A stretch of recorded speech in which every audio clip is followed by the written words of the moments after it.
Sabiq Səhiyyə Naziri, Azərbaycan Respublikasının Səhiyyə Naziri Oktay Şirəliyev 75 yaşında vəfat edib.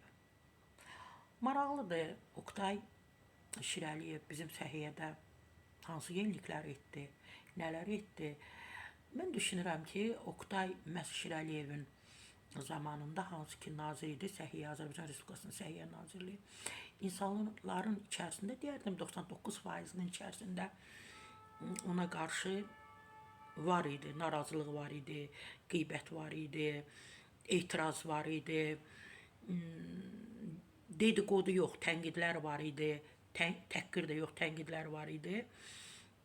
Demək olar ki, ümumiyyətlə səhiyyəmizdə həmişə rüşvətxorluq olub, korrupsiya olub, amma onun zamanında bunlar daha da çoxaldı. Elə bil ki, şərait yaratdı, bilmirəm, bilərəkdən ya bilmərəkdən qapıları daha geniş açdı ki, məsəl üçün səhiyyədə, tibbdə, ümumiyyətlə xəstəxanalarda, istər özəl, istər dövlət xəstəxanalarında, dövlət müəssisələrində çalışan həkimlər, nə bilim, ümumiyyətlə bu sahədə çalışan insanlar daha çox pulu sevdilər və sona qədər də getdilər.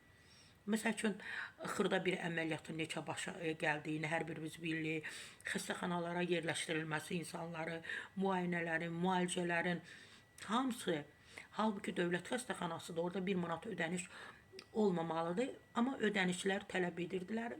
Yenə də deyirəm, hələ özəldən çox dövlət xəstəxanalarında, dövlət müəssisələrini deyirəm ki, məhz Oktay Şirəliyevin vaxtında bu daha da gerçəkləşdi, bu daha da sürətləndi.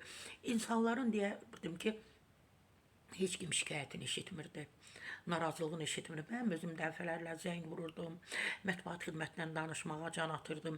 Ondan öncə daima mətbuat xidməti biz mediadan əlaqə saxlayırdı. Çünki xalq bizə öz şikayətini, narazılığını bildirəndə biz birbaşa mətbuat xidmətinə bildirirdik.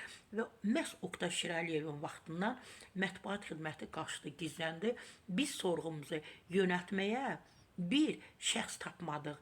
Ancaq onların bir qaynar xətti var idi, orada operator bir xanımlar əyləşirdi. Bəlkə də bəzən soruşurdum, deyirdilər həkimdə. Bütün sorğulara onlar cavab verirdi. Halbuki operator, növbətçi, gözətçi hara, bu sorğulara cavab vermək hara.